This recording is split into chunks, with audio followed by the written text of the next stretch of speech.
Real Issues is part of There's a Podcast for That Productions, a group of podcasters, YouTubers and bloggers bringing you a variety of content in a variety of forms. Whether it's discussing film, debating life, or just, well, talking straight up nonsense really, we want to bring you something a little bit different. So why not check out our network? On the podcast this week, HBO caught with their pants down as yet another Game of Thrones episode leaks. Casey Affleck also caught out when asked about Big Ben's Batman, but he more than makes up for his weirdness with a great film in a ghost story. Have people finally got bored of Michael Bay, and are cinema goers letting their money do the talking this summer? All that plus a brand new exciting quiz on this episode of Real Issues. Welcome back, listener. Is that the start? That was very aggressive. That was the start. No, that's not the start of the podcast. It will be if I edit it in. I don't need to say the name of the podcast, do I now? Oh, no, God. Yeah, we don't need to. Nervous. No need. Cool. I'll be cash. I'll be laid back. Come on, bro now. I'm having a beer. You and J-Mo. Ian Jason. Yeah, J-Mo. You and J-Mo chilling with some brewskis. Yeah, that's what we do, man. Yeah, under the sea, under the sea. Right. So welcome back, everyone. It's me, Matt, and it's this guy, Rob. This new intro is going very well. Yeah, I'm hoping. Very nonchalant and casual. No one. Yeah, I don't know. You can tell we spent ages discussing how to start on this new cool. Unless you've kept it in. Unless I've kept the whole edit in, yeah, I don't know. We'll see. Yeah, in which case it's Schrodinger's edit at the moment, isn't it? It's either there or it's not. Yeah, we don't know. Some good physics jokes to kick off the podcast. Good. Yeah, and everyone knows what we're talking about today, so I don't need to go through that again. It's already happened. It's already happened. I don't know. Do you want to talk about what we've been watching before we get into our main topic? Yes. So I was going to start by saying we're nearly at 1,000 Twitter followers. Oh, we are. We are indeed. Very exciting. We are currently on, drumroll, 998. 2 to go. Ooh, very exciting. So we thought when we hit 1,000, we're probably going to do maybe a giveaway of some sort of thing. Yep. Something cheap. I've got some stuff. Some shit that I don't want anymore. Yeah, pretty much, yeah. Some stuff that I bought once that I no longer want. So what we're probably going to do is... Could be yours. So what we're probably going to do is maybe set up like a pinned tweet that will say retweet this, followers, and we'll announce the winner in an episode or something like that. Yeah. But it'd probably be like a little nerdy thing, I guess. Something like that. Just celebration, maybe. I don't know. Yeah. You don't have to pay to enter. So you might just get something for free. So we Brits, we love good free stuff. Yeah, so what else is there to... what else can you ask for? Peace, world peace. World peace, yeah, no but that's not happening. So just an absence of nuclear war would be nice. No, it's fine. It's fine. Got a bit of land, build a bunker. It's all good. I'm buying a house. Maybe I should go and narrow the search down to a nuclear bunker. Yeah, and if we do get a nuclear bunker, we will be taking bids for you listeners to come and safely live in our nuclear bunker, starting at £10,000. Sorry, but I wasn't aware that you were actually buying this house with me. No, not you. I've got my own nuclear bunker. Oh, right, I've got my own plans. I thought you were just going to move into my house and live in my bunker. No, that's gay. That is. Oh, it's not. But... two bros living in a bunker sounds gay to me. What's been going on in the news? What's been going on in the movie news? Well, that actor you like's done another thing. There's a few more reboots and a sequel too. And that other guy got caught with some cocaine. It's the news. Speaking of incest, Matt. Yeah. Have you heard about the Game of Thrones leaks?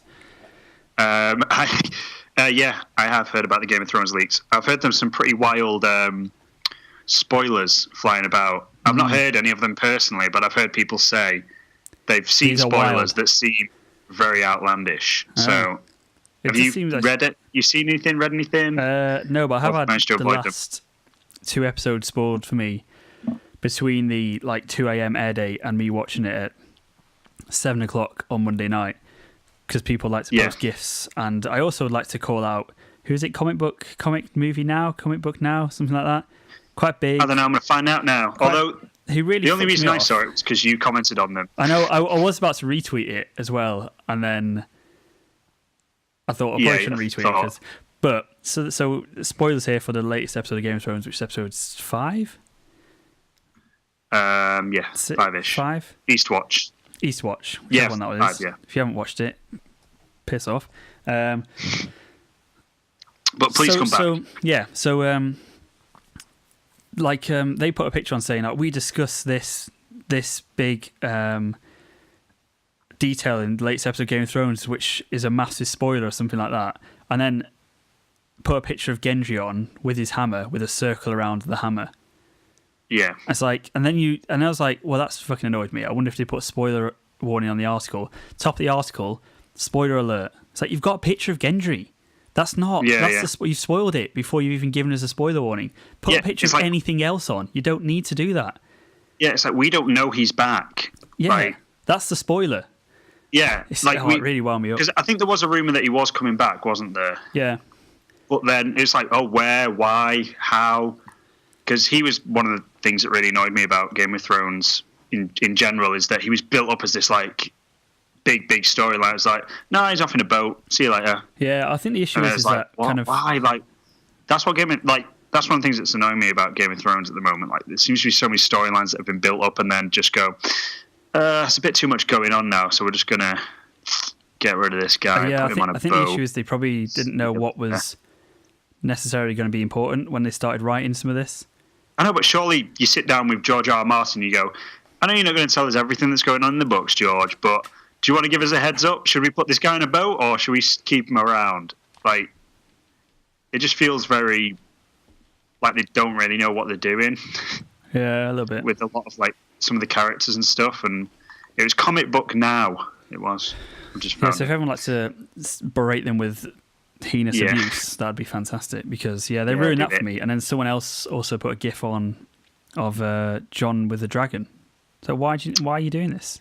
And the episode before that, was the episode before that or episode 3, the attack on the Lannisters by Daenerys. Yeah, the episode before. Gif of the dragon. Why? Yeah. Just wait like 24 hours. There's no need. Yeah, just chill out. There's no need. There's no need at all. So I've had quite a lot of big moments ruined for me, which is annoying. Yeah. Yeah, it's been... it's just so bad that the Americans just can't wait a few hours, like 24 hours. Yeah. And I feel like we should start doing it for Marvel films. I'm going to start soon, to be honest, because it's pissing me off. Just being like... Well, isn't there... one of the IGN American journalists, like, live tweets about Game of Thrones? Something like that, yeah. I'm sure, like, they do. You just think, is it, like, different over there? Is like it not seen as a big deal to, like, completely ruin films for people by telling them, like, the exact plots and everything that are going on? Who knows? Apparently not. Apparently do not give a shit. So yeah, don't know. Who knows? It's like you don't have to, though, do you? You just... It's like if you want to write an article about it, but just put a different picture on the start. Yeah, just use a different picture. It's irrelevant. Yeah, you just put a different picture and you put something in the headline that won't spoil it for people, but if people that have watched the episode see it, they'll know what it's talking about and be like... It's not hard. Just something like, what's the significance of that new weapon in Game of Thrones? You don't need to do that, do you? Yeah, no, but like anyone who's seen that episode will go, oh, they must be talking about Gendry's hammer. I want to see that. I'll click on it. Yeah, well... So I just think, what's, like... I don't know. Maybe they don't... Maybe it's not a big deal over there. I don't know. Who knows? Cultural differences. Who knows? Fucking fat Americans. Do you want to talk about Game of Thrones at all, or...? We can do a little bit. I just wanted to mention... how angry you are. That, but also, have you seen what Casey Affleck has said? Yes. I read this today, that Ben Affleck is not even going to be in the Batman. And then suddenly backpedals going, oh, I'm sorry, I don't even know if that's true, I just said it. Was that breaking news? Yeah, it's funny. Just banter. Lol, just JK, guys. Yeah. But to be fair, the only thing that makes me think this isn't true is that Casey Affleck is like a weirdo. Clearly does not give a shit as well about it at all. Yeah. He clearly has no idea about this kind of culture. He's just like... it was so weird when he was just like, yeah, he's all right as Batman. He was an all right Batman. Yeah, I reckon he's kind of joking there though, and then then it gets a bit weird where he's like, what but did I just actually ruin this? Yeah, I don't know if it's because he feels like he's ruined something, or if it's just Casey Affleck being weird. He's a great actor though, Matt. He is a great actor, but I feel like he's very socially awkward. So yeah, I don't really know. Oh, apparently #fake Game of Thrones spoilers is trending. Oh, that's good, isn't it? Yeah. So that's sad if it's true, but not entirely surprising. Very sad if it's true, but I won't be surprised. But at the same time, I won't be surprised if it's not true. It could be true. It could be not true. So that's that really. Yeah. Like if it is true, we're surely going to be getting an announcement very soon. Now that that's been, because surely some PR guys going, well, we either just get it out there now and get it out of the way, or we wait ages and then announce it, and then we look like idiots. Do you know what I mean? Like, the best thing with these leaks is to like get on top of it and just go, all right, here you go, guys. Like, sorry, we ruined it. We fucked it. Yeah, this is what the truth. It's like when trailers get leaked. I think Age of Ultron leaked, didn't it, online? And then Marvel were just like, here you go. Yeah, which is what I think you should do, because either people are going to find this information out like through the bad source, or you can give them the full story. Surely it's better just to give them the full story. You think so, wouldn't you? But who knows? I don't know. I don't know anything. It's also just broken that Obi-Wan is getting a spin-off film. Is that it's confirmed, apparently. Hollywood Reporter exclusive. Oh, really? I think it's a rumour, but I think it's pretty much as close to being as 100% as you can. I'm going to read an article on it now. There's not an awful lot. It literally broke about 5 minutes ago. It says the guy directed Billy Elliot is apparently in talks to do it. Okay, cool. But yeah, I don't really care, but like it's not. It wouldn't be top of my list of Star Wars films to see. Yeah, but we did a podcast which is not like yet released. Oh yeah, we still got that saving somewhere. It for a rainy day. So for a rainy day when we just can't be bothered recording. It's like, can't be bothered. Go and listen to that if you want it when it's out. Mine probably not out yet. So pull that episode out if you can be bothered. Yeah, I'll do it at some point. But yeah, I wouldn't mind that. But no, I prefer it over the Han Solo film. But yeah, it's going to be a disaster. Don't prefer it over an original storyline set in a completely different part of the Star Wars universe. So there we go. That's my opinion on that. Good. Do you want to talk about anything you've been doing, watching, reading, seeing? Guess we went to the cinema this week. We saw some films and we watched some Netflix. Listen up to our ill-informed opinions, and then go and see it all anyway. Because who knows, not us, but we'll rate it anyway. So I went to see A Ghost Story. Last night. This is the one you were going on about a few months ago that no one had heard of. Yeah, and IMDb has got it like 90%, so clearly my anticipation was correct, wasn't it? So this is written and directed by David Lowery, who did, I think he did Pete's Dragon. He's done a few things I can't remember off the top of my head. But it's kind of like, it's about this guy who dies, and he kind of goes back to, like, not haunt, but kind of live in the place that he lived with his girlfriend or wife, who's played by Rooney Mara, and the guy who died is Casey Affleck. But he is, for the whole time, or most of the film, he's like under a white sheet with little eye holes cut into it. So he's like, yeah, it sounds funny, but it's not. Yeah. It's like really quite, it's really like thoughtful and really, really kind of, it feels like a really intellectual film. Yeah. Like like there's some shots in it which just linger for like an uncomfortable amount of time. Too long. Yeah, it's like, well, no, it's not too long, but it's really brave, like, filmmaking to like linger on these shots for just so much. Like most directors would like cut away and just think, well, yeah, we've done that now. Let's just leave it. And there's loads of shots where like something kind of happens, and Casey Affleck really doesn't have to do an awful lot. Like he's just kind of stood in the background, and like stuff will happen around him, and he'll just be stood there, and then like the shot will like focus on him at the end, and he'll just sort of turn away and walk off or something. It's just like you can't really like explain the atmosphere it kind of creates, but it's quite like thought provoking about like death and grief and mourning and stuff and letting go. Very all that sort of stuff. Your legacy. What happens when you die, Matt? Do you leave a legacy? Does anyone care about you being dead? It's really, it's more kind of, I guess it's more kind of intellectual rather than emotional. Because you kind of don't have that much time with Casey Affleck. He's not.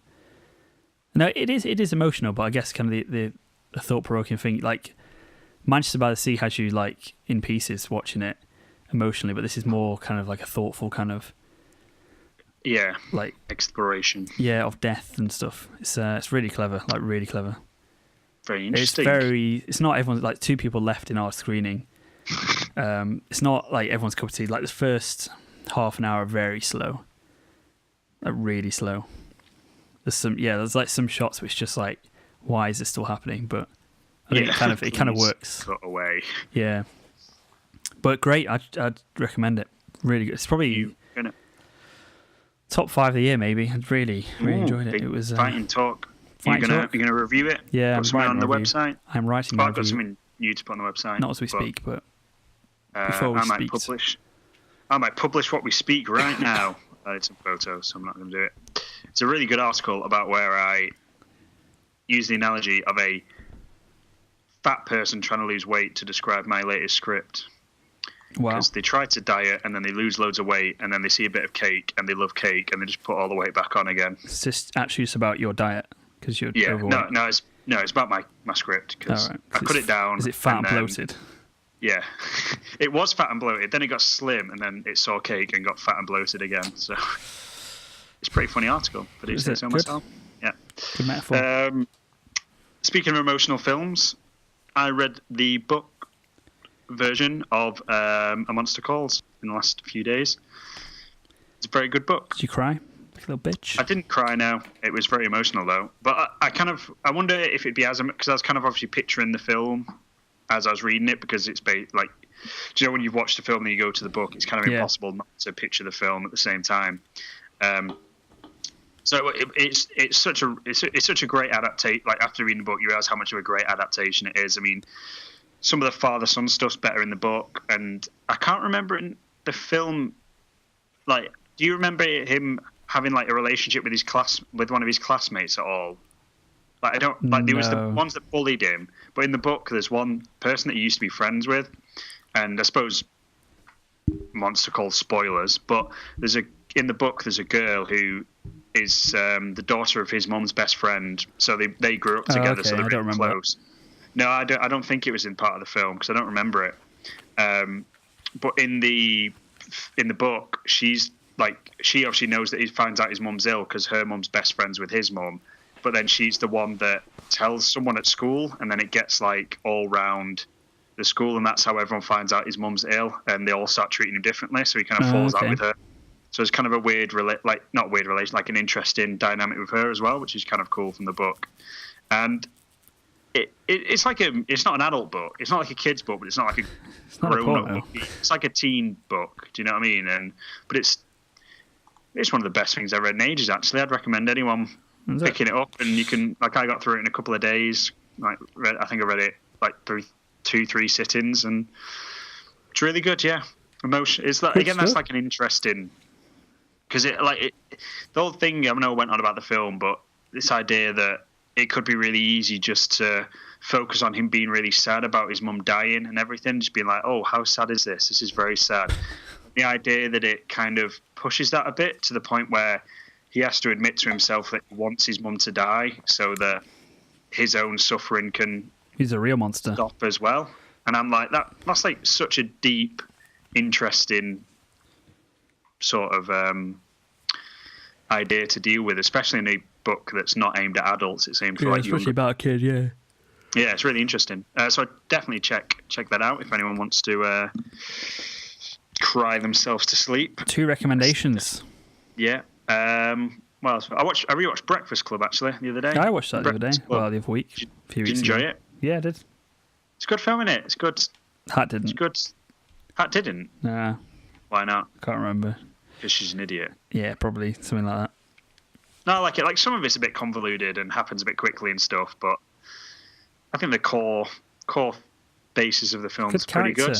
Stuff, quite isn't it? Fun. Yeah, it is good character stuff. I mean, it's very. When was it? 80s. 80s. Yeah, it must be. It's very 80s in its sort of, setup and everything, and the characters are kind of like, I'm the jock, but I'm not all that I seem. Yeah. But I put it on because I was like, I'm doing some work and I want something chilled out and fun in the background. So I put that on, and then I forgot that it kind of gets like quite emotional quite towards deep, the end. Yeah, quite deep towards the end. I was like, oh god, yeah. It's that whole bit where Brian's like, he bought a gun to like kill himself. Yeah, it's like, turned out to be a flag. I was like, all right, god, yeah, I forgot about this bit. Wow, this is deep. That came out of nowhere. Yeah, but yeah, that's a good film if you're into that sort of thing. Check that out. Anything else you've done? I've been continuing my rewatch of Buffy the Vampire Slayer. I didn't know you started. We had this conversation because you said you were going to watch it.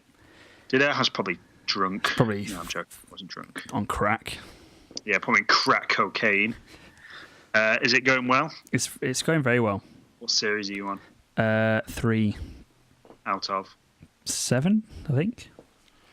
I think it's like reaching peak Buffy now.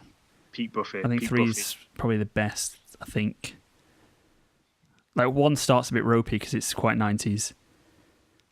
Yeah, it's when and then there's a bit where it gets a bit too serious later on, and it kind of gets fun again.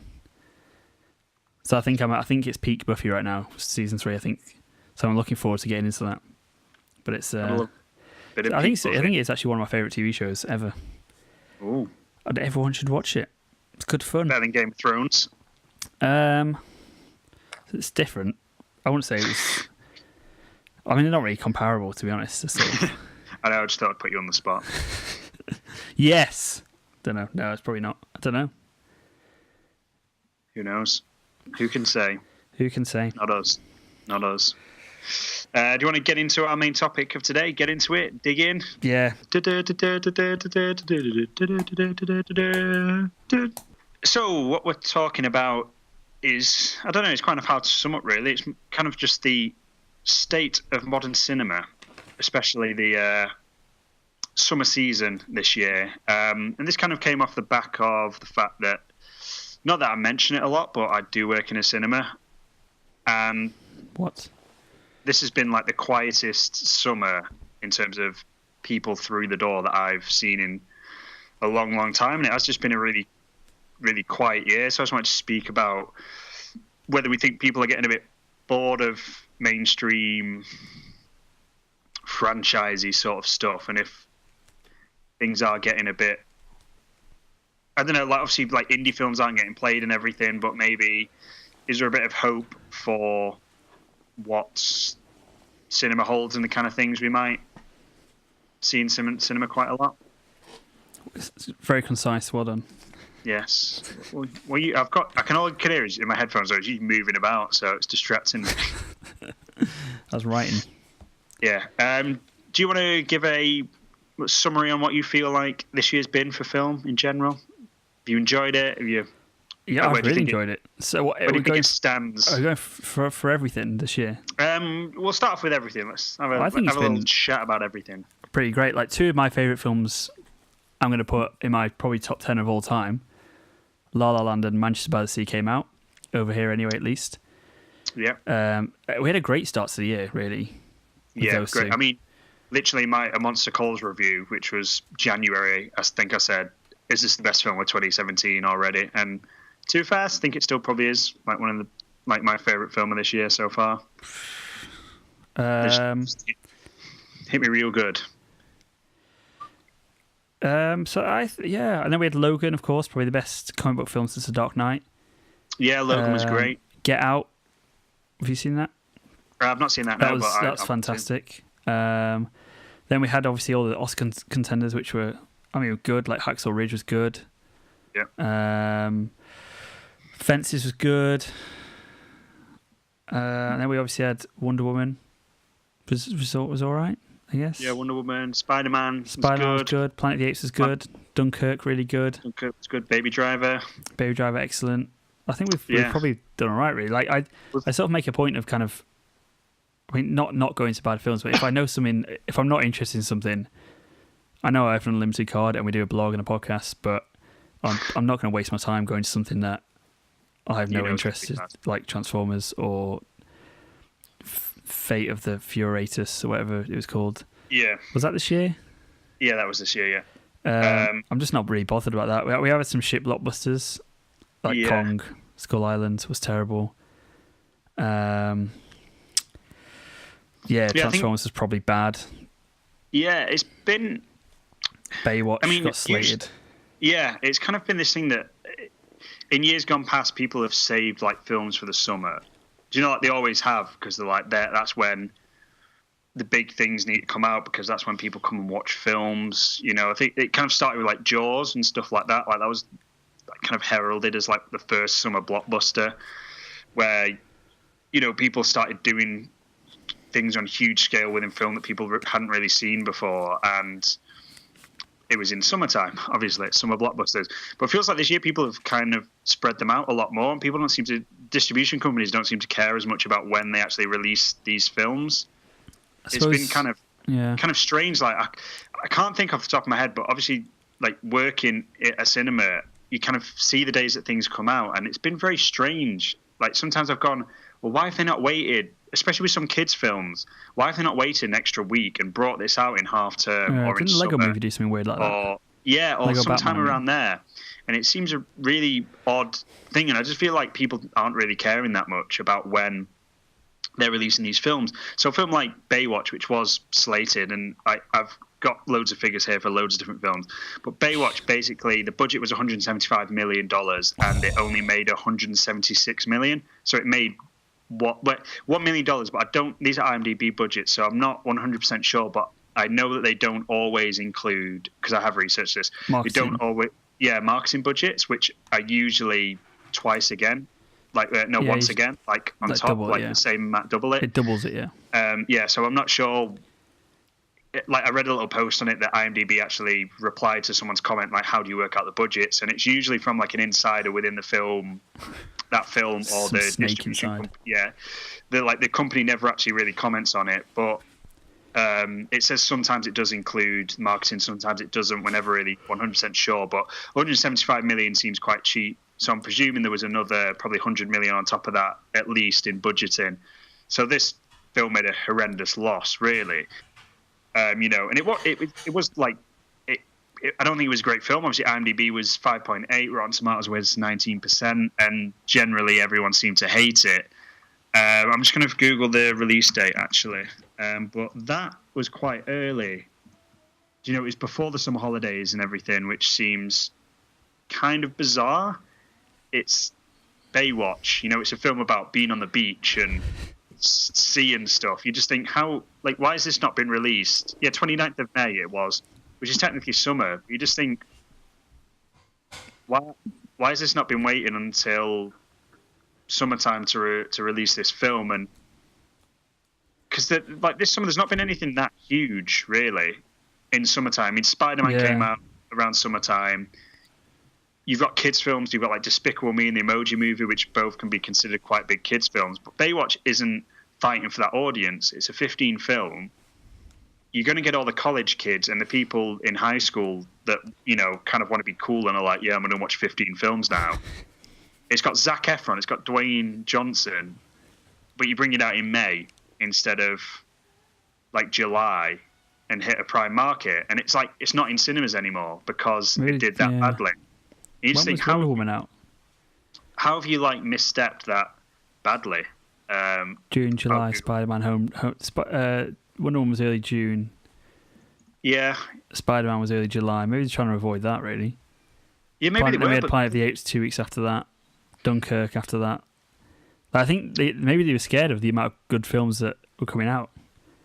I don't know. It's not worked. I mean, but they're not. You think they're probably not direct competition. Yeah, I wouldn't say totally different films, but totally different films, and obviously they were going for a kind of Jump Street sort of vibe. I'm going to Google that now, actually, how much Jump Street made. 3.5 years. I've never seen anything like the opening weekend of Beauty and the Beast. It was just ridiculous how... Those little kids love their bestiality, Matt, so... Yeah. No, but that's the thing, though. It was like a kid's film, but obviously everyone our age, our generation, and like a bit older who watched it when the original, when they were kids, was like coming to watch it as well. So it's like two huge markets that were both flooding to watch it. And the other one's Fate of the Furious, which I'm surprised by, actually, because that didn't feel that popular.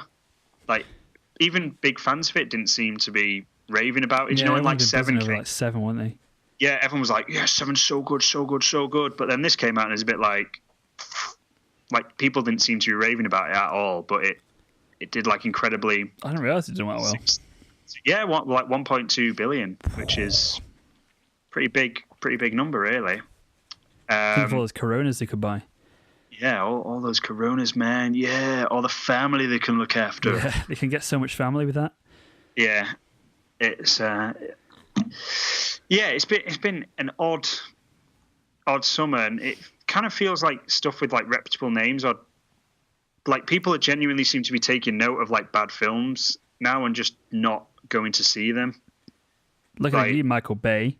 Yeah, looking at you, like honestly, I've looked at this up. So Transformers is 5.3 on IMDb, 15% Rotten Tomatoes, had a budget of 217 million, which probably isn't included in marketing, and the marketing was probably huge for it because it was everywhere. Did that have a Super Bowl trailer? Did it? I think possibly. Maybe? I think I've done.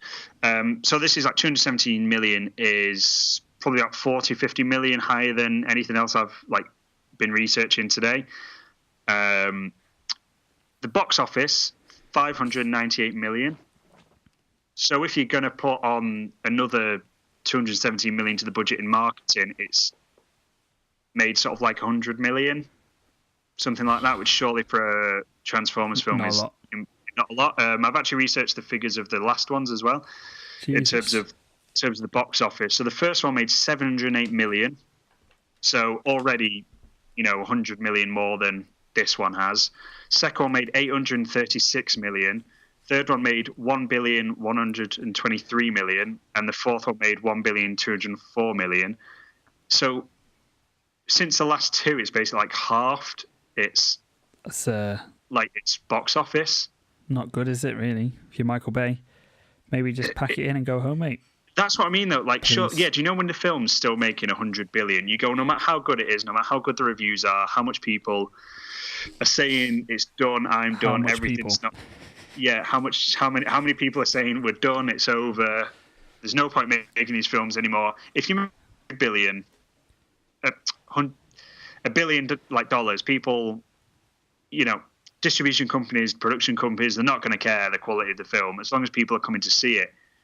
Yeah. But it kind of feels like with this one, people have gone, yeah, I'm not just going to give you my money. Yeah. And that's really why interesting. Why the 5 of these films? Yeah, that's really like interesting to me because the kind of people that you see going in Transformers, I know I'm generalising here because like I don't think the first one's a bad film. Offensive. I think the first one's fine. It's got like, the world's greatest actor, Shia LaBeouf, in it, so... Yeah, I honestly think that film's like all right for what it is. For like a fun action film, and the CGI is really good, the sound design's really good, it's got a coherent story, like it's fine. After that, the second one's crap. Not seen the third or the fourth. What's the one on the moon? Third one, I think. Fourth one. Third one's like a Pink Floyd album. Third one's on the moon. Yeah. Third one's on the moon. Something like that. Third one's on the moon. Fourth one's with dinosaurs. Fifth one's with Anthony Hopkins. With Anthony Hopkins and King Arthur. But like the kind of people that I would say would go and watch that aren't necessarily people that read reviews for films. Yeah. Do you know? In general, I wouldn't say they're kind of critics that like people that would sit down and read a review and actually go, "Oh, Empire magazine don't like this film, so I'm not going to go and watch it." They kind of feel like the people that go, "I love the first 4, so I'm going to go and watch the 5th." But obviously, there's something there. There's some divide here where they've gone that half of the people have gone, "No, I'm not going to watch that film because." Yeah, I don't know. And especially crap. I've not seen anything past 1, but if you think of like the marketing for all of them, look pretty much identical to me. Yeah, the marketing. That's the weird thing, and they've now got Anthony Hopkins, they've now got Mark Wahlberg. Like, if anything, if I was just basing it off the trailer, I'd be like, if I was basing it off the trailer and didn't know which order they were in, and someone said, pick which one you want to see, I'd be like, I'll go and see the one with Anthony Hopkins and Mark Wahlberg in it. Yeah, to be fair, I watched the trailer for the fifth one. I went, this actually looks pretty decent. I mean, it goes on for about 4 minutes too long, the trailer. It's a really long trailer. But I actually went, this sounds pretty cool. Like, they've got some deep stuff going on here. And so, it's strange that people are kind of taking note of that. People are going, do you know what? Even for Transformers, this is bad. Yeah. And again, with Baywatch, you just think, surely that film's, like, again, just the marketing. Because I really like the trailer for that, to be fair.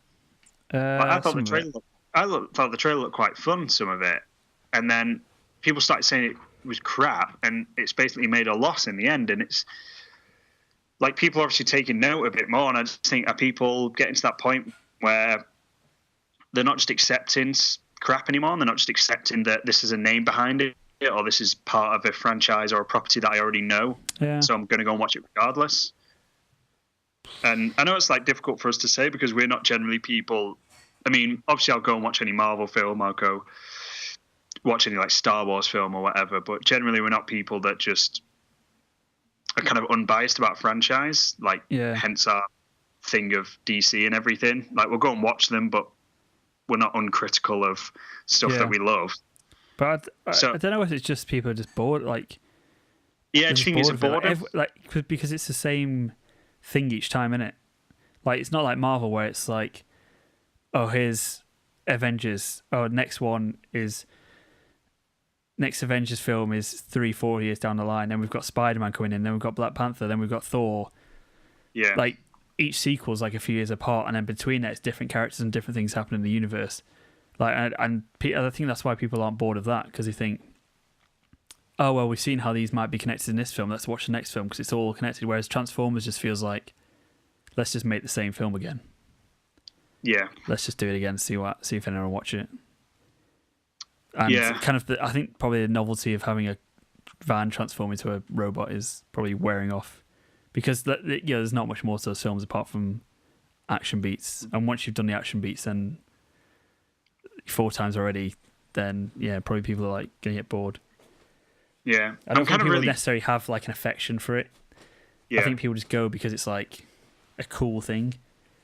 Whereas I kind of feel like people have an affection for Fast and Furious for whatever reason. Yeah. Don't know.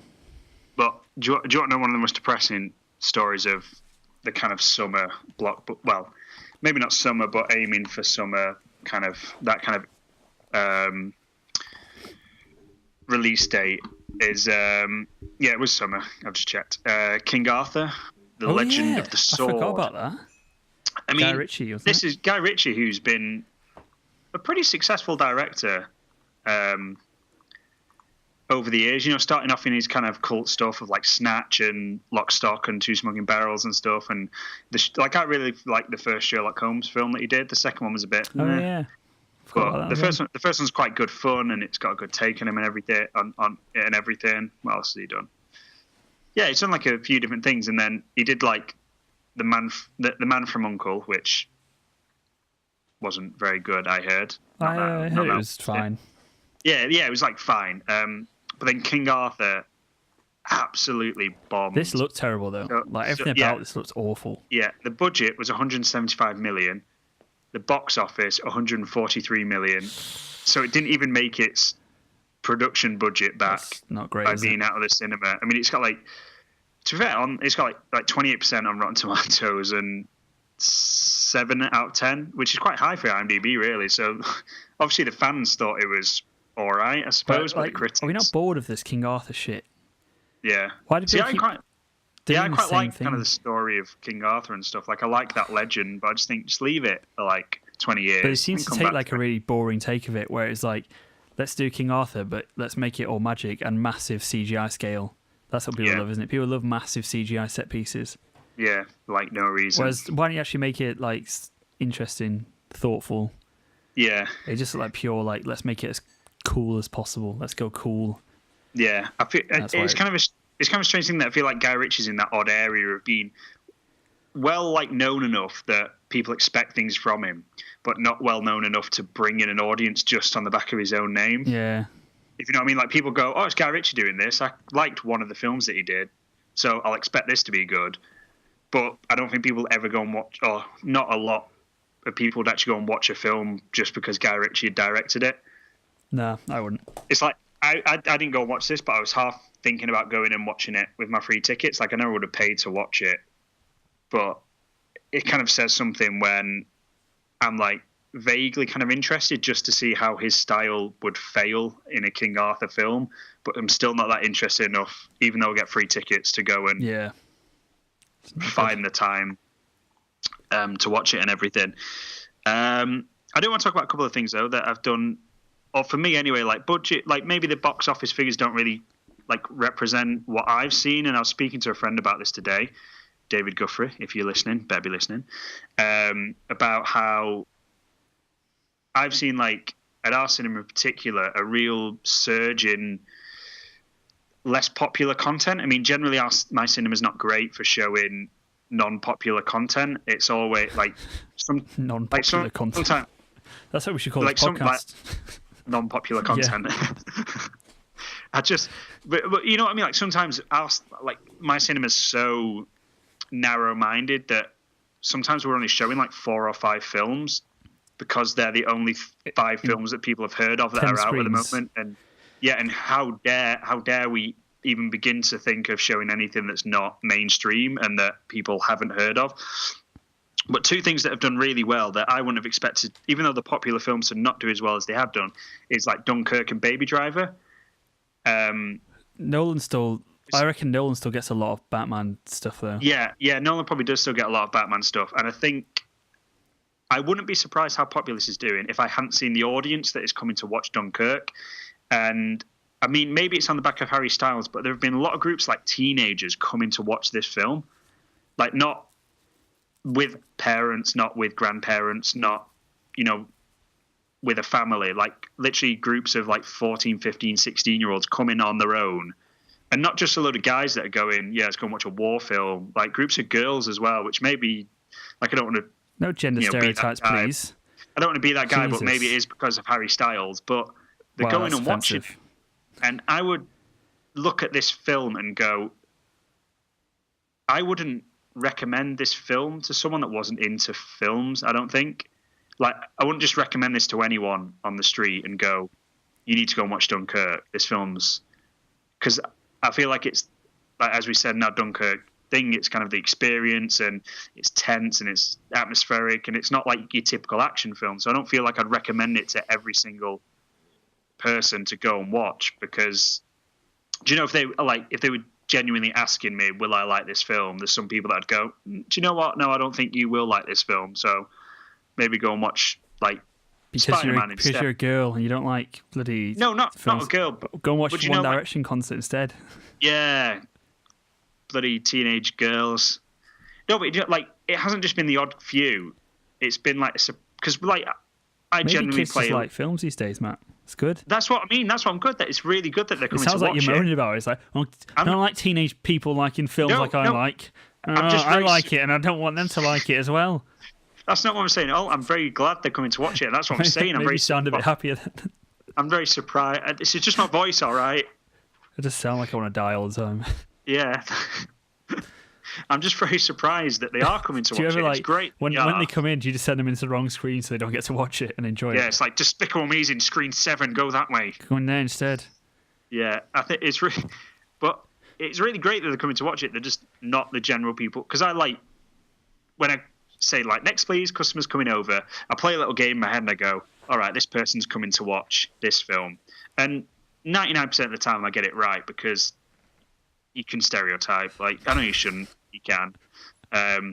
You just know what film they're coming to watch. Especially when you get a group of like suspect-looking 15-year-olds, and there's a like Annabelle comedy on.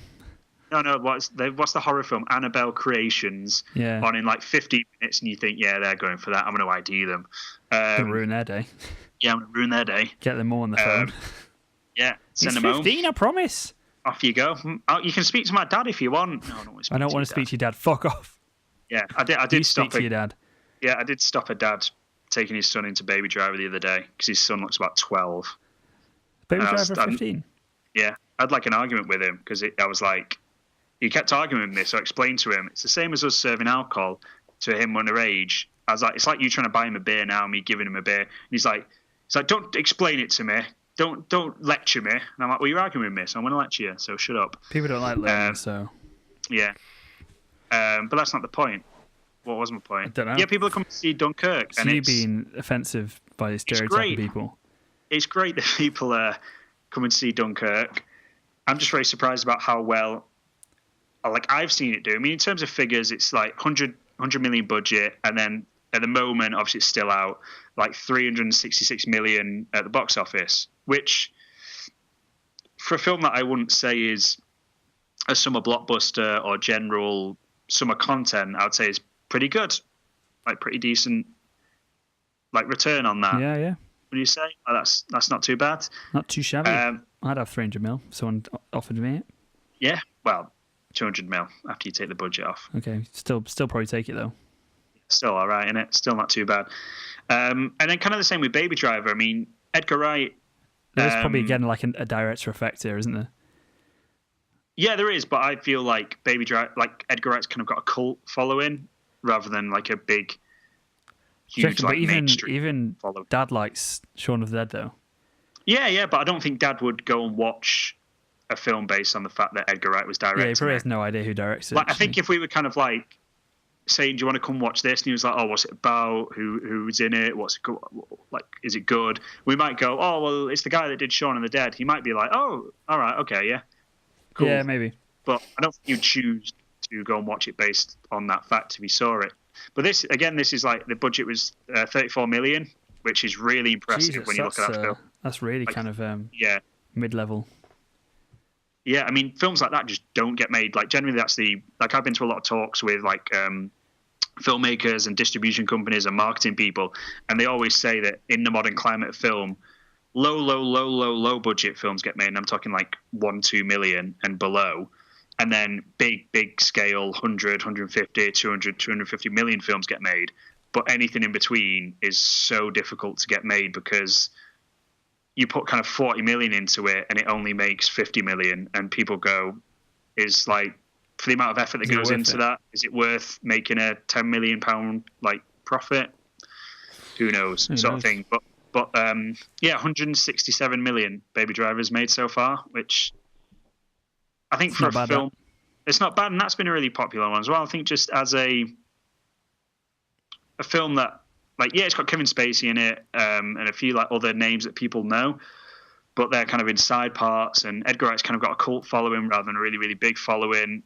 That's kind of done really well, and kind of with that and Dunkirk, it feels like people are looking at things and going, what's actually good, rather than what do I know? I don't know if it's like...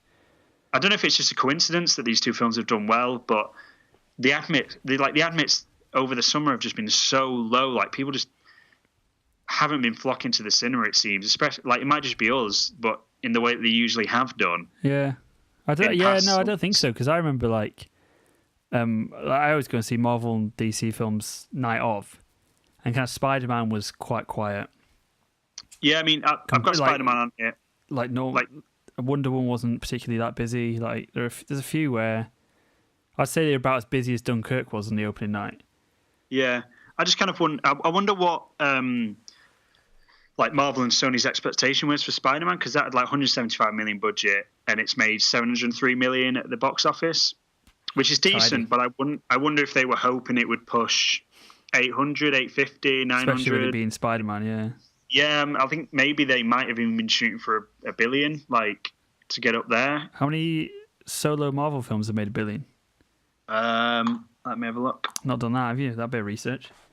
The Avengers must have gone over, because that was one of the highest grossing films of all time, wasn't it? I'd imagine Age of Ultron probably did.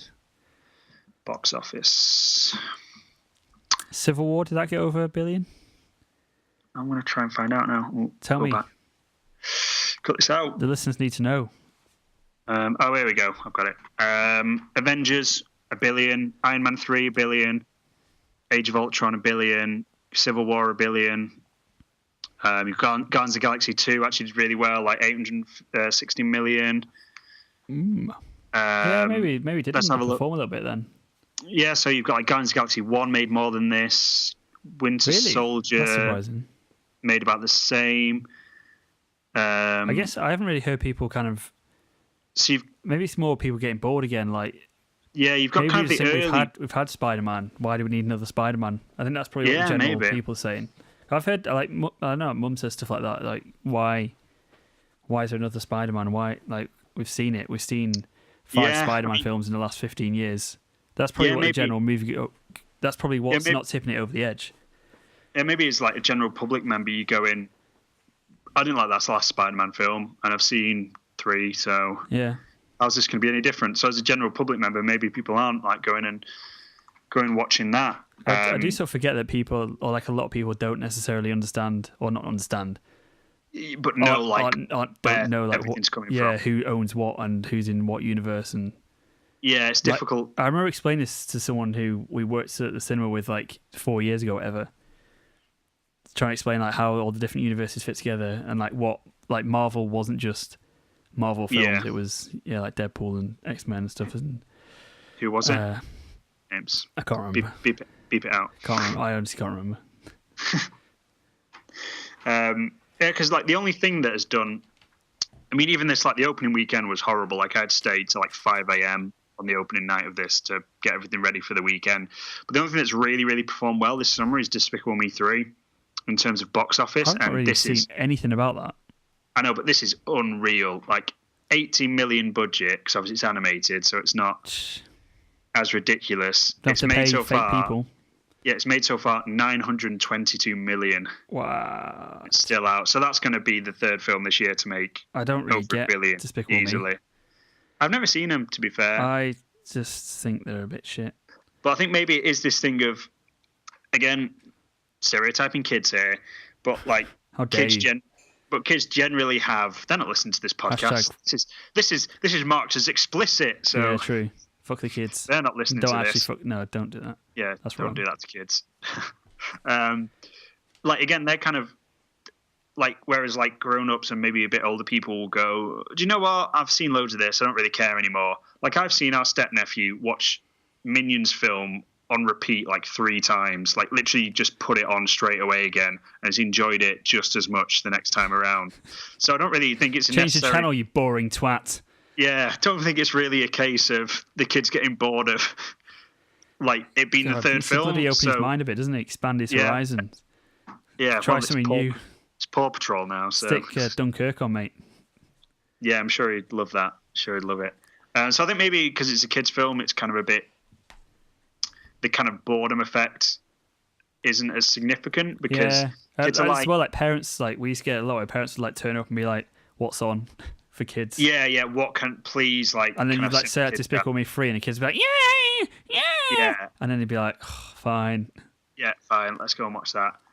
I'm gonna Google Valerian actually, because that could have been a real success. Because there's nothing apart from that the fact Dane DeHaan and Cara Delevingne with the stars. Yeah. Apart from that massive warning sign. He's not like. I think he's good, but I don't think he's a leading man. The thing is, like, he blew up in Chronicle, and he was really good in that. Yeah, because he's kind of weird and autistic. I don't think that's like classic leading man. I don't think that's like, from what I've heard, that's not really in keeping with the character that he's playing. Yeah, I literally went. Yeah, I went and I like walked in on a part of it, and it was the most awkward relationship ever. I was like, I can't see those two together because he's kind of, he's like weird looking and autistic, and she is a model. Like that's literally what she does before she was an actress. So you just think, in inverted commas. Yeah, you just think it's fair. I don't think she's that bad, but like as like an actress, but like her main profession is like a model. So yeah, if she didn't look the way she did, she would not be in this film. Yeah, you can't really picture like Dane DeHaan with like her. Yeah. So like 177 million estimated budget, which is pretty big. Gross. Oh, that's just US actually. Let me try and find.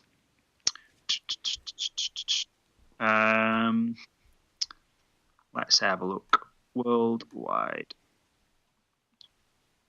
Yeah, so worldwide of the 9th of August, so it's probably a bit more now, was 88 million. So it may be pushing 100 million so far, and we've already stopped showing it in work because we didn't. Not done that well. It's really interesting actually. I learned this in one of I don't know if it's maybe changed in the past few years, a few years, because I've it was about 5-6 years ago that I heard this talk, but it was speaking to it was a marketing guy speaking, and he was saying how the reason independent films don't get shown in cinemas is in mainstream cinemas anyway, is because all the mainstream chains, like Odeon, Cineworld, View, AMC, all of that, basically in their contracts, I think it's 13 or 15 weeks that they make the distribution company sign a contract saying it can only be shown in cinemas for that 15, 16 weeks. Yeah. So, but then the cinema could drop it after a day if they wanted to. And then it's, however many months, 4 months or so, that the distribution company cannot be making any money off that film because they are literally tied to the fact that they can only show it in cinemas. And obviously a big blockbuster like Spider-Man, Wonder Woman, they're going to show for that 13, 15 weeks or whatever. Whereas something small is only maybe going to be shown for 2-3 weeks, because there is it might do really well in those 2-3 weeks, but after that it wanes and then there's no market for it, so they take it off, and then it's sitting around for 10 weeks where the people can't make any money on it at all. Which is the interesting thing of showing it independent cinemas, showing it on demand, DVD release, which is kind of a debate for another day. But Valerian's been taken off already, and that only came out in start of this month, I think. Let's find out when it was. Something like that, wasn't it? Yeah. I just put Valerian. Valerian. 4th of August. So it's been out 2 weeks. Yeah, that's not good, is it? For we've already 75 million blockbuster. Yeah, we've already stopped showing it after 2 weeks. Yeah. Let's see where they're still showing it in my local area. Literally, oh no, we do it still on one showing at 25 past 10 at night. Other cinemas, the most it's on is kind of 4 times, and they're at the big cinemas. The rest of them are once a day.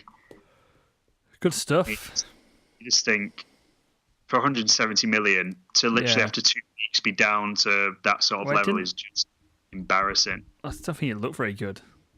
I don't think people really knew what it was either. It was just people were just it's Star Wars. Here's a big sci-fi thing. Looks okay.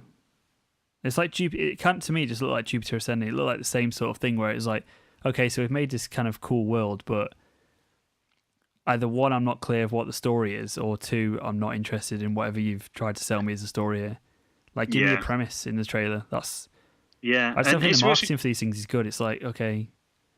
I mean, obviously it's really off because the comic book's really popular, isn't it? It's based on as far as comic books go, I think. Novel. And you just think it's kind of odd that, I mean, marketing's just can ruin a film. I think that's really interesting, because I was speaking to my friend Guffers again today about Baby Driver, and he was that film was marketed so well. It was everywhere, and you just kind of heard about it, and it kind of seemed also people, the music and everything worked really well within the marketing, so people came to watch it. And one of the biggest failures in recent years that I've seen in terms of marketing is a film that never would have done amazingly well, but the Steve Jobs film that Danny Boyle directed, which I still maintain is one of my favorite films in probably the past 5 years or so. I really love that film. But even Danny Boyle, who directed it, came out and went, they've marketed this film terribly. Yeah, I remember it being quite bad. And he was just it's going to do well because they marketed it completely badly, and he was right. It didn't do well. Just after the Ashton Kutcher one as well, wasn't it? A couple of years. Yeah, which I think kind of confused people, just being why are we? Yeah, why have we got 2? What's going on? Already. I'm just going to Google the figures for that film actually. Again, the box office, 34 million for that Steve Jobs film, which is nothing really. Burn that for fun. Budget 30 million, so it hasn't really made much money, that one, has it? And didn't think he got a few Oscar nods though. So it did, that's it. It was a great film. It was really, really good, but like marketing kind of ruined it. And I think obviously we've spoken a lot about trailers on this show as well, about trailers showing too much. It kind of feels like there's such like a disconnect with, marketing and the actual production team, which is kind of worrying. And obviously that's kind of epitomized almost by Suicide Squad, where the trailer team did a trailer that people loved, but actually didn't encapsulate the tone of the film. So they apparently got the people who made the trailer in to do a cut of the film. You're just like, what is like happening? I can't believe that actually happened. Yeah, I know. It's just it's ridiculous. Because the opening like 20 minutes of that film do just feel like a trailer for the film. Yeah. What is this? It's silly. It is silly. It is silly. How long are we speaking for? We've been speaking for ages. An hour 10. An hour 10. Anything else you want to say on this, or shall I round it up? Wrap it up. We can wrap up. I think it's just it's kind of good to see people spending their money on good films and not on bad films. Yeah, which is interesting. I think stuff like Baby Driver, that's really important for like these sort of mid-budget films. Yeah, definitely. So we can get more of them, hopefully. I mean, I'd say like everything here that I've got on my list, kind of the biggest or like semi-big films around this time is like the lowest one apart from Baby Driver is Dunkirk, which is 100 million. Yeah. I just think mid-budget films don't get made, so... You think like, yeah, how much did Fast and Furious spend? Hundreds of millions? Yeah, hundreds of millions, and you think, what's the better film? What's the more engrossing film? What's the one that's looks with like it's got a higher production value? Yeah, Baby exactly. Driver. It's like a fraction of the price. Yeah, it's not about what you've got; it's about how you use it. Exactly. That's what she said. I'd really say to people, like, even if you're a little bit interested, just go and check out these mid-budget films, because I know you think that your money's going to some high-paid star and everything, but it's like it's obviously like I don't think like with 34 million, like you can't have high-paid stars. Still getting a few mil, though, only cheeky mil. Yeah, but it's going to creating good content, and I'm not saying that's a bad thing. I'm saying it's about like rejuvenating these kind of mid-budget films, and if people actually go and watch them, then people kind of go with this kind of film, I'll wait for it to come out on DVD, I'll wait for it to be streamed, and you're like, well, no, because they don't get made because people don't go and watch them in the cinema. That's where the companies make real money. Like, for the good of the industry as a whole, go and watch things in the cinema. But only watch good things in the cinema. Yeah, don't watch shit. Don't watch crap in the cinema. And keep reading and listening to us to find out what's crap and what's not. We decide where your money goes. Yeah. To us. No. Patreon. Check us out. Oh, yeah, I forgot we still have that. Yeah. Give us money. That's my 2 cents on that one. That was more than 2 cents, Matt. Yeah, it was a long rant, that was. Yeah, it was a bit. Went on. Don't know how much of that was legible. It's probably just me just shouting numbers. But let's go straight to the quiz. So yeah, you've got a quiz apparently, haven't you? Do you want to... Apparently, it is a quiz. It's a real quiz. I've not got a name for it yet, but the premise of said quiz is that I go on IMDb, find some people, actors, directors, writers, producers, maybe cinematographers one day. Maybe we'll do that. Ooh. Do it once you get good at the game. We'll do that. I pick some films that they've been involved in, and usually I'll do like 5 clues, five films, in hopefully increasing difficulty. I'm not sure though, because I'm not sure like what you've seen and stuff. So it could be tricky. It could be really easy, and you have to guess who the actor, actress, producer, director, star, whatever, who it is. And they're all going to be linked by a clue. Which is there is a theme. Quite obvious this week. So do you want the first one, Matt? No. This is a very exciting debut quiz. Play along at home. Let us know when you got the clues. Oh yeah, let us know if you had any opinions on the main topic as well. Also that, but more importantly, play with the game. Also, I really need a wee. I'm hoping was that kind of study, isn't there? That apparently you work better when you need to urinate. So I'm hoping this is going to help me with this quiz. Good. Because I'm about to wet my pants. First film. Black Beauty. Tobey Maguire. No, he's in Seabiscuit. He's in the other one. Seabiscuit, yeah. All horses aren't the same, Matt. More racism. More Yeah. fascism from you. Just a Nazi. Jupiter Ascending. I've taken it Channing Tatum's not in It's not Black Channing Beauty. Tatum, Matt. Mila Kunis? Nope. Eddie Redmayne? Right, you can have 2 guesses per film. Oh, okay. You can't keep going. It's Oh, National Treasure. National Treasure. It's not. Sean Bean? It is Sean Bean. Oh, yes. Sean Bean. What are the next ones?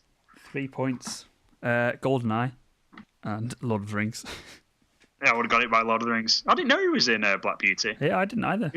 Who's he playing Black Plays a Black farmer, Beauty? I think. Oh, does it? So that's He's not like an extra. He's not just called Farmer. I think he's a farmer something, I think. I can't remember. Cool. Next one. I can't remember why I knew who was in Jupiter Ascending, but Yeah, I forgot that as well. I kind of when remember you seeing said him in like the National trailer. Treasure, I was like, who's well known in National Treasure? Like Nicolas Cage, Ed Harris. Ed Harris? Oh yeah, the guy in... No.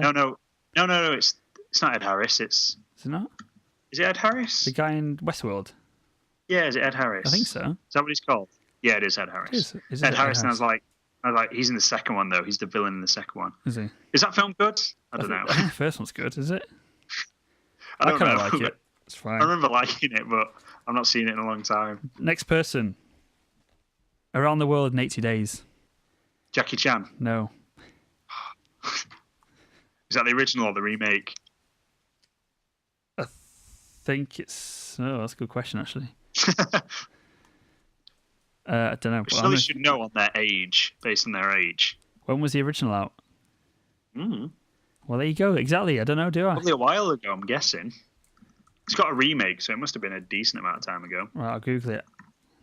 2004 was the remake. Okay, is that one? Yeah. Okay. Flintstones in Viva Rock Vegas. Probably the best film title ever. Oh, I've no... Like, that probably throws me off more than gets me any closer Exactly to... what would happen. Do you want the next clue? Yeah, just skip over that Full one. Monty. I've not seen that film, so... Because I'm not gay. All right. Yeah, I don't see naked men. Ugh. Next clue. Yeah. Robin Hood. Which one? Russell Crowe one. Russell Crowe. Yeah.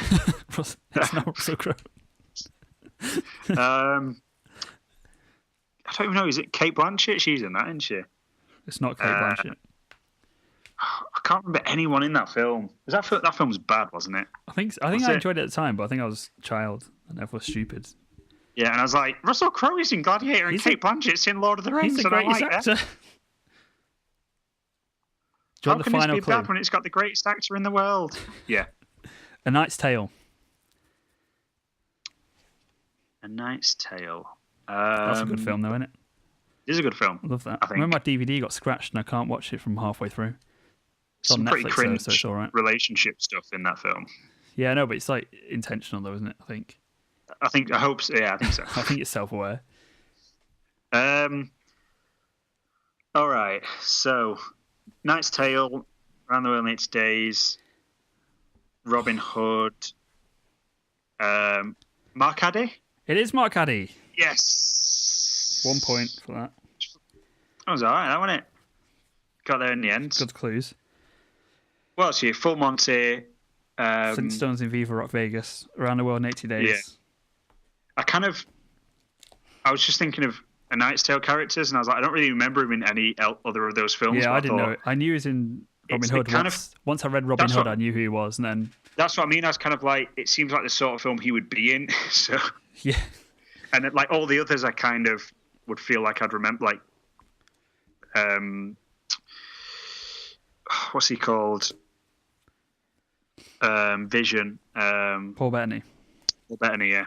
I thought, like, I'd remember him, but Ledger's dead, so he wasn't in Robin Hood. Was he already dead then? I think he was. Yeah, I think so, yeah. Next person. Next one. Doing well so far. Talking of Heath Ledger, Brothers Grimm. Heath Ledger. No.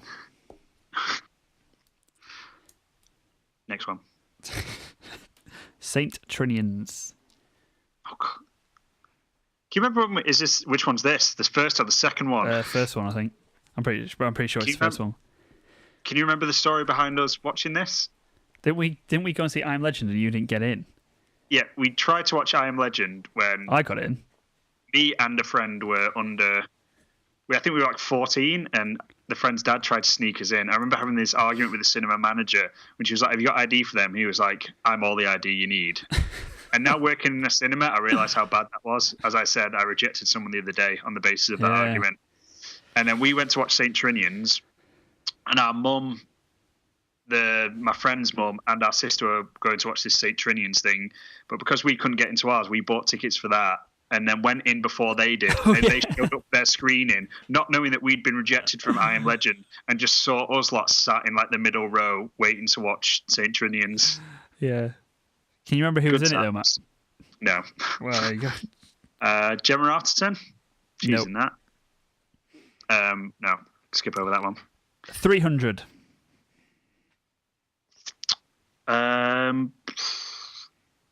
Gerard Butler? Nope. Remus Lupin? No. Whatever he's called. David? Thewlis? Yeah, something. All right, next one. Go. The Sarah Connor Chronicles TV series. Oh, so you're just jumping about now, are you? It's not. Has he got Cersei, is it? Has he got it? Does he know her name? Oh, what's her name? Oh. Final clue is Dread.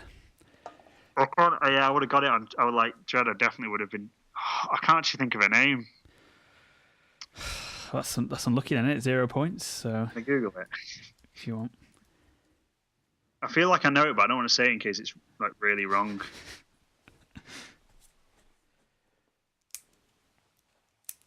Oh, I was right as well. Lena Hadley. Yeah. It's 2 points for that. Oh, do I actually get points? Yeah. 3 points for the first one because you got it on the third clue. Oh right. I thought you meant you. 1 point for the Mark Addy because you got it on the last one. Yeah. 2 points for Cersei Lannister. Yeah. There you go. That was the quiz. Hadley. That was fun, wasn't it? That was a good quiz. That was fun. Stressful. No, that's good, isn't it? Put you on the. Yeah, I feel like edgy name for it, but yeah, it's good. I'll have to wait until next week when I'm not down for a week to see if my performance drops. Yeah, how many points is that? 6 points. 6 points. Put in brackets, dying for a week. 6 out of 15. Needed at piss. Yeah. Maybe we should do next week needing a poo. See if that. Yeah, see if it makes it better. Just, yeah. See what's going on. There we go. Is that the show? I think so. Everyone check out my Dark Souls video that I did on YouTube. Oh yeah, Rob did a lovely Dark Souls video. Dark Souls 2. Not done that before. You liking Dark Souls 2? It's a bit clunky, but I was going to say it looks really clunky. it is really clunky. Like watching your video, I was like, this looks like it looks like a Dark Souls imitation. Yeah, well, Miyazaki didn't do it, did he? So no, he didn't. So it kind of is, which is a far superior game, in my opinion. Bloodborne's like one of the best. I'm replaying that at the moment. I only just finished it like 2-3 weeks ago, and I'm already playing New Game Plus. So I'm tempted to do New Game. I want to do the Chalice dungeons. Yeah, you can do them in New Game Plus. Yeah, but it's going to be harder, isn't it? No, I'm doing it at the moment. It's really easy. Oh, is it? Yeah. Aren't the bosses supposed to be really hard though? No, I've defeated Cleric Beast first time, Father Gascoigne second time. Nearly did him first, but I got stuck on a gravestone. Did Witch of Hamlet first time. Did Vicar Amelia first time. So I won't say it's overly more difficult. Either that or just get good, Rob. Get good. Yeah, I'm kind of sticking. I kind of want to do Dark Souls 2, and I also want to do 3 again. So yeah, sort of Dark Souls in it, and I've got Horizon Zero Dawn to play as well. So I'm sort of. Oh, you bought Horizon. That's cool. I got it for my birthday now. My PlayStation got nicked. So. Oh yeah. Awkward. I need to finish Horizon. I do really enjoy it. It's just not a game that It's not like I feel the need to go back to, but when I'm playing it, I'm really enjoying it. Yeah. Do you know, like Bloodborne and Dark Souls are kind of addictive. and you're just thinking, I'm going to go and play some Bloodborne now when we finish this. I'm like, I need to go and play some. With Horizon, I don't feel the need to play it, but when I do play it, I really, really like it. Yeah, I didn't really get it. I've only played it for about 45 minutes. I didn't really grip me. But yeah, I think I'm a bit bored of open world stuff. I don't really have like time for it anymore. Like, I want something like Dark Souls isn't. It is linear, it is open world, but it's like there's always something to do. There's not like big stretches where you just like running wandering around. Yeah, I just don't really have time for that shit anymore. So we'll see. It's like impressive, but we'll see. Yeah, we'll see. We'll see. So yeah, check out our stuff on YouTube. We kind of went off on a tangent there. We've got loads of stuff on YouTube. We've got Rob's Dark Souls 2 series that he's going to be making some more of. We've got Bonfire. I don't know, are you? Maybe. Make some more.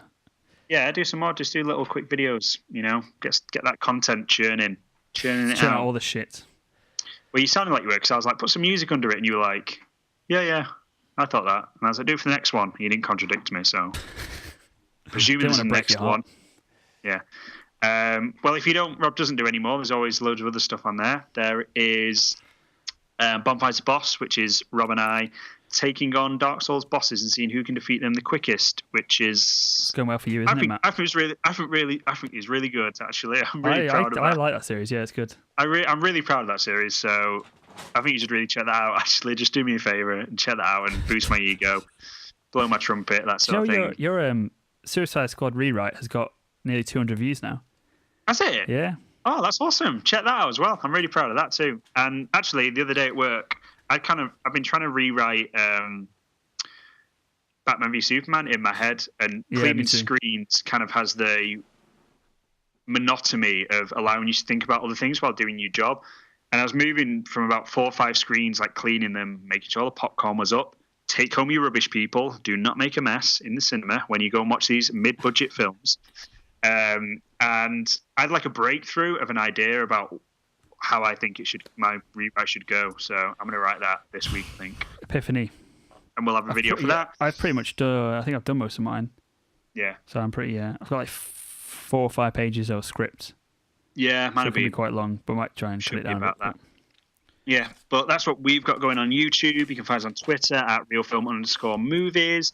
Find us on Facebook at Real Film Movies. Go on there. It's good banter back and forth for us. Do we have email? Do you have an email? Yeah, I can't remember what it was. podcast@gmail.com. Something like that. If you want to get in touch with us, do it through Facebook. Yeah, we'll link it below. Just get in touch through Facebook or Twitter and let us know what you think of the state of modern cinema and blockbusters in general. Are you bored of franchises and stuff that's based on existing properties, or like you kind of looking for original things like Baby Driver and Dunkirk? Was Dunkirk original? I don't know. I suppose it's original, but it's based on a horrific historical event. But I don't know. Don't know if that counts. Yeah, I don't know if that counts. Stuff like Baby Driver. Let us know below, I suppose. And A Ghost Story. That's probably one of the most original films I've seen in a long time, to be honest. There you go. A long time. Ghost Stories. A long time, he says. So that is us for this week. We'll be back next week with something else. Should we do Defenders, maybe? Yeah, that's out tomorrow, isn't it? Yeah, I'm going to binge a bit of that. Yeah, I will get on that. Will you, though? Things aren't just like you watch Luke Cage and... No, but I'll actually watch Defenders, because, it's got a white male in it, so... Yeah. Well, so did Iron Fist, but, had all that Chinese stuff going on. So. Chinese shit, so... Yeah, I don't want to watch it. No, I will watch Defenders. We'll get on that, although early signs not promising. Someone in the garden said it started quite well. Or someone said when it started... A couple of people at IGN said it's not started so well. Yeah, I think it was a couple of the first 2 episodes saying they don't really do much, but then I think the third one's supposed to be where it really gets good. So okay. I guess that's more promising. Yeah, maybe we should watch up to that part, like 3. Yeah. Before we can cast again, and then we can move forward with that. Yeah, are you planning to watch anything this week? I might go and see... I kind of want to see Atomic Blonde. Yeah, I was thinking about that. I'm on my own next week a lot, so I might go and watch Atomic Blonde, and I might go and watch The Hitman's Bodyguard as well. I was thinking that as well. And Samuel Jackson. I was going to watch Valerian, but we've stopped showing it, so I'm not paying to go and watch it somewhere else. Take that, Dane DeHaan. Yeah, we'll be watching Game of Thrones. We should save that chat for when it's finished, I think. Yeah, we'll have a big game of GOT chat after it's done. Get Paul on so he can rant. Yeah, get Paul on. We are going to be. Yeah, we should do it at the same time as our Dark Souls episode. Yeah. Our Dark Souls Bloodborne episode as well that we're going to have coming up soon. But yeah, let's sign off. See you later, guys. Have a good week. Love each other. Be good to each other. Yeah. Peace. Bye.